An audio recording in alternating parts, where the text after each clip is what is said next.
जय हिंद। आप सभी आर्मी वर्दी लवर्स का आपके अपने चैनल में एक बार फिर से स्वागत है।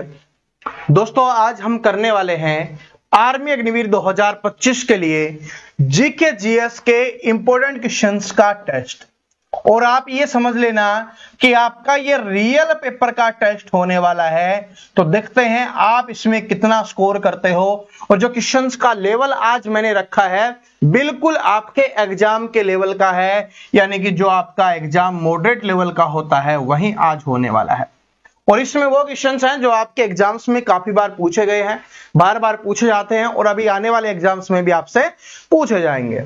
ठीक है, एक्सपेक्टेड क्वेश्चंस, एक्सपेक्टेड जिस तरीके का पेपर होता है मोस्ट एक्सपेक्टेड क्वेश्चंस के साथ मैं आपके लिए लेके आया हूं। तो लास्ट में सभी स्टूडेंट हैं वो कमेंट करके जरूर बताना है कि आपका इसमें स्कोर क्या रहा है, जिससे आपको अपनी तैयारी का अंदाजा हो जाएगा कि जीके में आपकी अभी तैयारी है वो कैसी चल रही है। चलो बिना देरी के हम शुरुआत करते हैं। पहला क्वेश्चन आपकी स्क्रीन पे आ चुका है कि भारतीय राष्ट्रीय कांग्रेस की स्थापना खालिस्तान में हुई थी, अपने को बताना है कि भारतीय राष्ट्रीय कांग्रेस की स्थापना कब हुई। तो भारतीय राष्ट्रीय कांग्रेस की स्थापना कहां पर हुई ये मैं आपको बता देता हूं। तब तक मुंबई में हुई थी। मुंबई में, उस समय मुंबई नहीं, मुंबई उसका नाम था, उस समय हुई थी। ठीक है, किसके द्वारा की गई थी? ए.ओ. ह्यूम के द्वारा। ए.ओ. ह्यूम के द्वारा है वो इसकी स्थापना की गई थी। और इसके जो प्रथम अध्यक्ष बने थे राष्ट्रीय कांग्रेस के, भारतीय राष्ट्रीय कांग्रेस के, उनका नाम था W.C. बनर्जी। ये तीनों के तीनों क्वेश्चंस आपके एग्जाम्स में आते हैं। तो इसका आंसर आ गया होगा। तो कब बनी थी? 1885 में बनी थी। दिसंबर 1885 को राष्ट्रीय कांग्रेस, भारतीय राष्ट्रीय कांग्रेस की स्थापना की गई थी। ए.ओ. ह्यूम द्वारा संस्थापक हो गए और उस समय प्रथम अध्यक्ष बने, उनका नाम था W.C. बनर्जी हो जाएगा, व्योमेश चंद्र बनर्जी हो जाएगा। अगले क्वेश्चन पे चलते हैं। दूसरा क्वेश्चन देखिए क्या है कि विश्व का सबसे बड़ा रेगिस्तान कौन सा है? विश्व का सबसे बड़ा रेगिस्तान कौन सा हो जाएगा? कमेंट कीजिए आप सभी, आंसर करने की कोशिश कीजिए। आपका रियल पेपर चल रहा है ये सोच के ही आपको करना है। तो जो थार है ये तो क्या हो जाएगा? हमारे भारत का सबसे बड़ा रेगिस्तान हो जाएगा। और विश्व का हमसे पूछा है तो जो सहारा रेगिस्तान है वो क्या हो जाएगा? विश्व का सबसे बड़ा रेगिस्तान हो जाएगा। आगे बढ़ते हैं। अगला क्वेश्चन बहुत ही अच्छे लेवल का क्वेश्चन है आपके लिए कि भारत सरकार को मोहर क्या है ये अपने को बताना है। भारत सरकार की जो मोहर है वो क्या है ये आप सभी को बताना है। भारत सरकार की मोहर क्या है बताइए। तो भारत सरकार की जो मोहर है वो क्या हो जाएगी अपने को बताना है। तो इसका हो जाएगा भाई, क्या हो जाएगा कि सारनाथ में अशोक स्तंभ शीर्ष की जो प्रतिकृति है वो हो जाएगी भारत सरकार की मोहर। हमारे भारत सरकार की मोहर आपने देखी होगी ना, जिसपे वो शेर सा बना हुआ है, सत्यमेव जयते वाला, अशोक स्तंभ वाला। तो क्या हो जाएगा? सारनाथ में अशोक स्तंभ शीर्ष की जो प्रतिकृति है वो क्या हो जाएगी? भारत सरकार की मोहर हो जाएगी। ठीक है, चलो आगे बढ़ते हैं। और उसमें अगर पूछा जाए तो कितने शेर होते हैं? 4 शेर होते हैं और दिखाई हमें 3 दे रहे होते हैं। ये जो जिसका पीछे की तरफ मुंह होता है वो हमें नहीं दिखाई दे रहा, एक तो सामने वाला और 2 साइड वाले के मुंह हमें दिखाई दे रहे होते हैं। तो अगर पूछा जाए कितने शेर होते हैं तो होते हैं 4, दिखाई कितने देते हैं तो हो जाएगा 3। ठीक है, चलो कि निम्नलिखित में से किस भारतीय राज्य की सबसे लंबी तट रेखा है ये अपने को बताना है। सबसे लंबी तट रेखा ये मैंने आपको 1-2 दिन पहले ही पढ़ाया था, 1-2 दिन पहले ही मैंने आपको पढ़ाया था। तो बताइए क्या हो जाएगा कि निम्नलिखित में से किस भारतीय राज्य की सबसे लंबी तट रेखा है। या आप ऐसे भी बता सकते हो कि सबसे लंबी तट रेखा की लंबाई है किसकी है, कौन से राज्य की हो जाएगी। तो आंसर सभी का आ गया होगा। सबसे लंबी है वो कौन से राज्य की है? वो है हमारे गुजरात राज्य की। कौन से राज्य की हो जाएगी? गुजरात राज्य की हो जाएगी। आगे बढ़ते हैं। राजा राम मोहन राय जी किसके संस्थापक थे? देखो हमारे जो समाज सेवी है ना, वहां से आपके एग्जाम्स में क्वेश्चंस आएगा, 100% क्वेश्चंस आएगा और आपको इनको याद करना है। एग्जाम्स में क्वेश्चंस आने वाला है पक्का। तो राजा राम मोहन राय जी के द्वारा किसकी स्थापना की गई थी? तो राजा राम मोहन राय जी की जो स्थापना की गई थी वो की गई थी ब्रह्म समाज की स्थापना।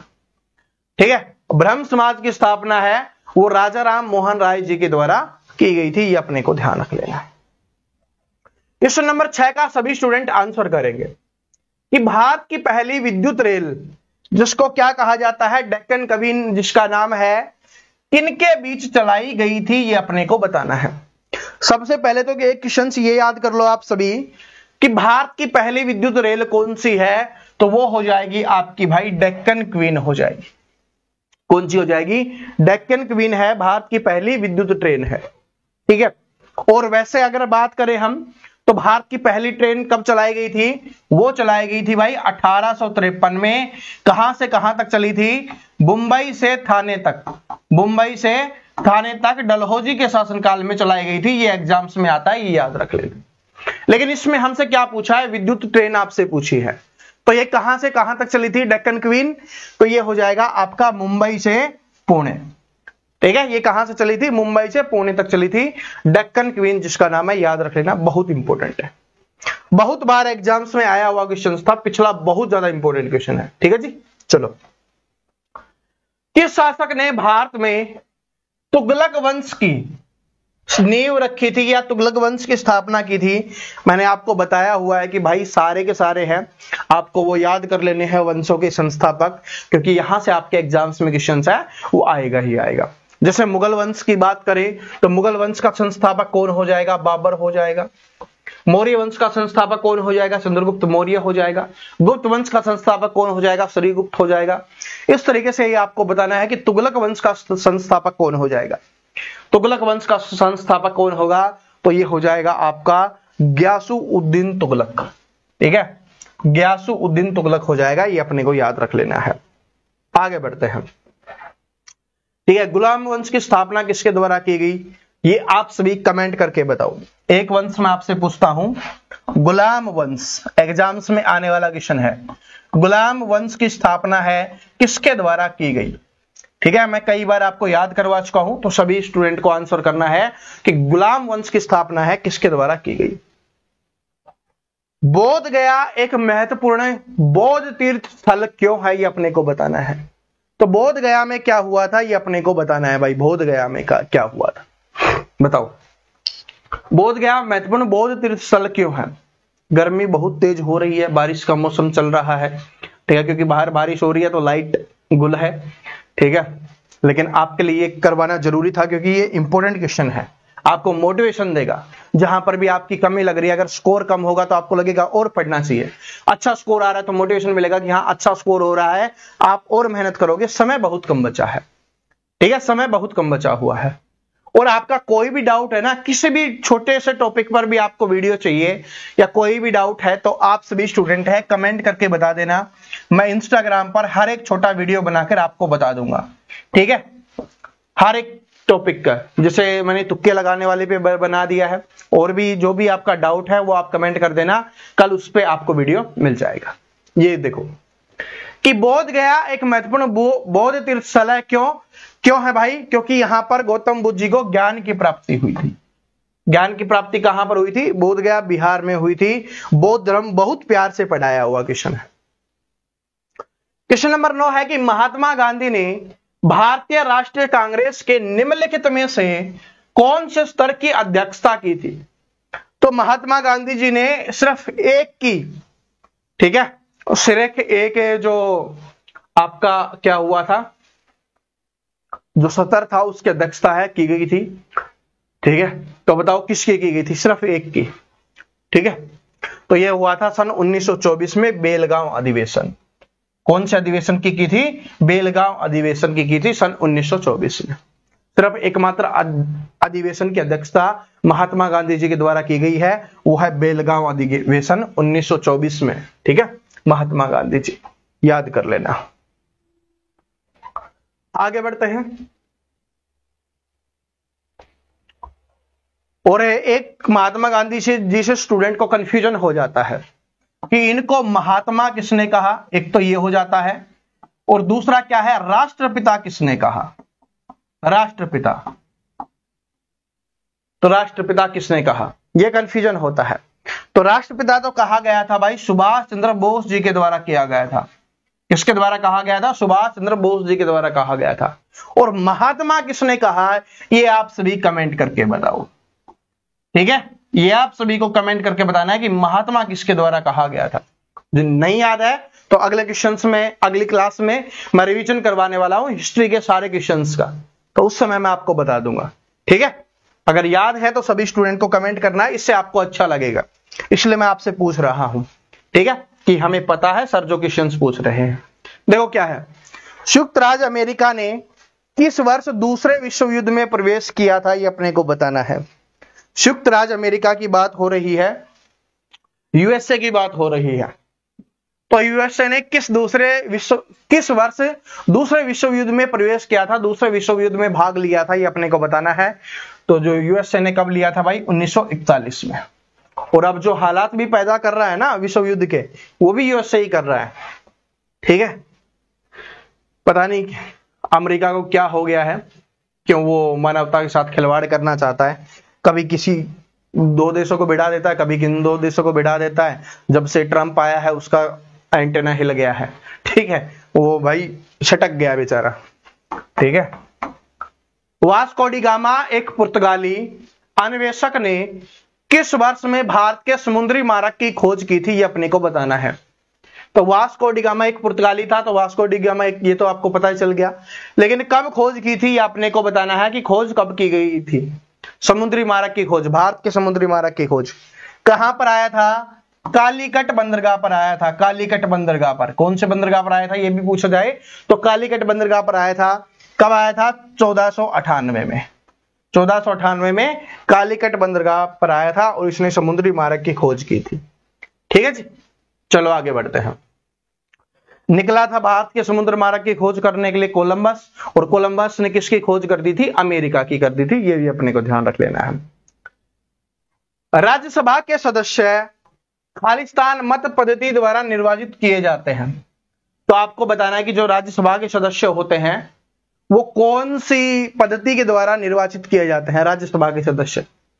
और सिर्फ राज्यसभा के सदस्य ही ऐसे हैं जिनका कार्यकाल क्या होता है, 6 वर्ष का होता है। बाकी सभी का क्या होता है, 5 वर्ष का होता है। चाहे मुख्यमंत्री हो, चाहे प्रधानमंत्री हो, चाहे कोई भी हो, सभी का 5 वर्ष का होता है। लेकिन राज्यसभा के सदस्यों का क्या होता है भाई, 6 वर्ष का होता है। अब आपको बताना है कि कौन सी पद्धति है, तो क्या हो जाएगा भाई, एकल, ऑप्शन नंबर 4 करेक्ट आंसर हो जाएगा। ठीक है, आगे बढ़ते हैं। किस संगीत नाटक अकादमी द्वारा भारत के कितने शास्त्रीय नृत्य स्वरूपों को मान्यता दी गई है। मैंने शास्त्रीय नृत्य आपको पढ़ाए थे क्लास में, उस समय मैंने आपको बताया था। ठीक है, अब आपको बताना है कितने हैं, कि किसके द्वारा पूछा गया है, संगीत नाटक अकादमी के द्वारा। ठीक है, किसके द्वारा पूछा गया, संगीत नाटक अकादमी के द्वारा पूछा गया है। और हमारी जो कला और संस्कृति जो मंत्रालय है उसके द्वारा अलग है। तो संगीत नाटक अकादमी के द्वारा कितने हैं, 8 हैं, और जो मंत्रालय मैंने आपको बताया उसके अनुसार कितने हैं, 9 है। और वो 9वां कौन सा, इसमें छऊ आप ऐड कर लेना, वो 9वां क्या हो जाएगा, छऊ हो जाएगा। बाकी 8 शास्त्रीय नृत्य हैं। कौन कौन से अगर आप पूछना चाहते हो तो मैं यहां पर बता भी देता हूं, आपका रिवीजन भी हो जाएगा। एक तो हो जाएगा आपका, पहला हो जाएगा आपका कथकली, कथकली हो जाएगा, और आपका हो जाएगा भारतनाट्यम।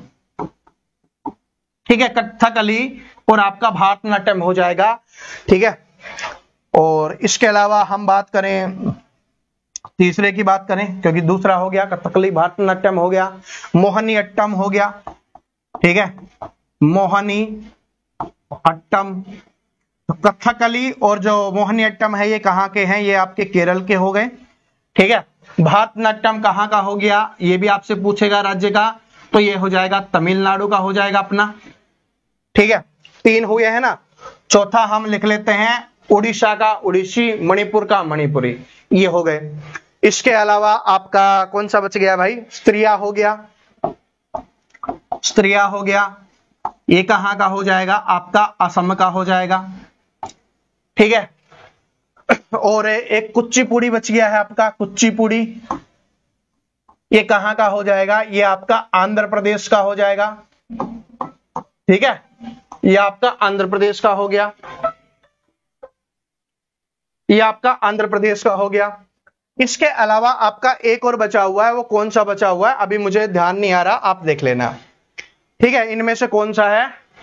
आंध्र प्रदेश का हो गया। हाँ, एक है कथक, कथक है वो आपका यूपी का हो जाएगा। ठीक है, ये आपके होने वाले हैं। आगे बढ़ते हैं कि पेटो निम्नलिखित में से किस देश का राष्ट्रीय खेल है? पेटो है निम्नलिखित में से कौन से देश का राष्ट्रीय खेल है, ये अपने को बताना है। कौन से देश का हो जाएगा? दोस्तों पेटो है वो हो जाएगा आपका अर्जेंटीना का। कौन से देश का हो जाएगा भाई? अर्जेंटीना का हो जाएगा पेटो, अर्जेंटीना का।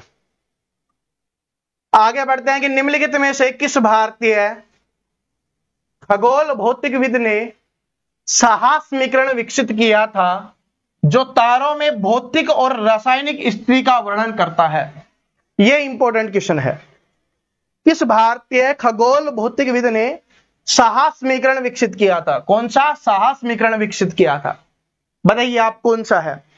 साहस्मीकरण है किसके द्वारा विकसित किया गया था जो तारों में भौतिक और रासायनिक स्थिति का वर्णन करता है? तो इसका हो जाएगा मेघनाद हो जाएगा, मेघनाद, मेघनाद। आगे देखो, अंतरराष्ट्रीय मुद्रा कोष का मुख्यालय कहां है? अंतरराष्ट्रीय मुद्रा कोष का, ये सारे के सारे अंतरराष्ट्रीय संगठन है ना। मैं एक स्टैटिक जीके की क्लास लेने वाला हूं, कल या परसों में आपको मिलेगी। थोड़ी सी बड़ी क्लास होगी, उसमें सारे के सारे याद करवा दूंगा। अगर आपको याद है तो अच्छी बात है, नहीं याद है तो सारे के सारे उसमें याद करवा दिए जाएंगे। तो अंतरराष्ट्रीय मुद्रा कोष का मुख्यालय कहां है? वाशिंगटन डीसी यूएसए में है, वाशिंगटन डीसी यूएसए में हो जाएगा। आगे आपका जेलेपला, नाथुला, जोजिला, पटकई निम्नलिखित में से किसके नाम है, ये आपको बताना है। तो जैसे ही आपने जेजेपला, नाथुला और जोजिला और पटकई, तो ये दो तो आप सभी ने बहुत ज्यादा पॉपुलर है, आप सभी ने जरूर सुना होगा। नाथुल्ला दर्रा है, जोजिला दर्रा है, तो ये सारे के सारे क्या हैं? दर्रे के नाम है। तो क्या हो जाएगा? ये सारे के सारे क्या हैं भाई? हिमालय में दर्रे हैं। किस में दर्रे हैं? हिमालय में दर्रे हैं। आगे बढ़ते हैं कि भारतीय संविधान के खालिस्तान में निर्धारित निर्देशक सिद्धांतों के अनुरूप योजना आयोग की स्थापना की गई।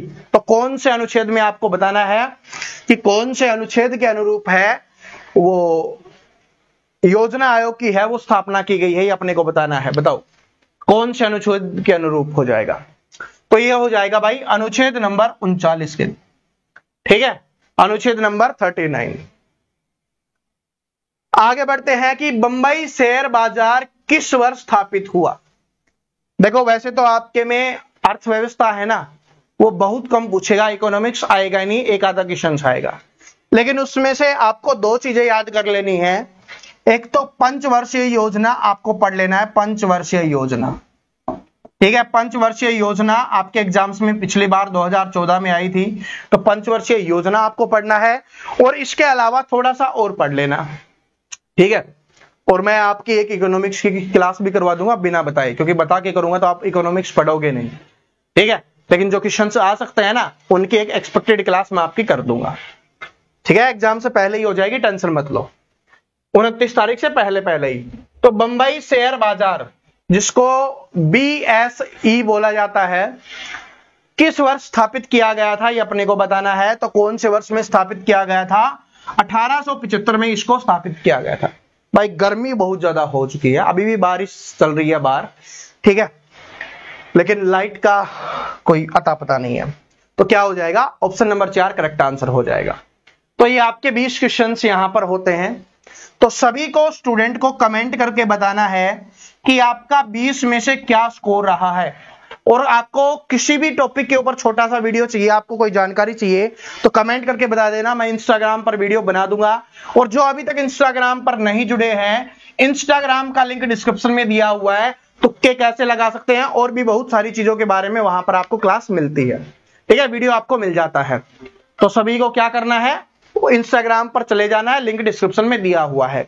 और जितने भी नए स्टूडेंट आए हैं, वीडियो को लाइक, चैनल को सब्सक्राइब जरूर कर लेना और अपने दोस्तों के साथ शेयर जरूर कर देना, ठीक है जी। तो मिलते हैं नेक्स्ट वीडियो में, तब तक हंसते रहिए, मुस्कुराते रहिए, पढ़ते रहिए।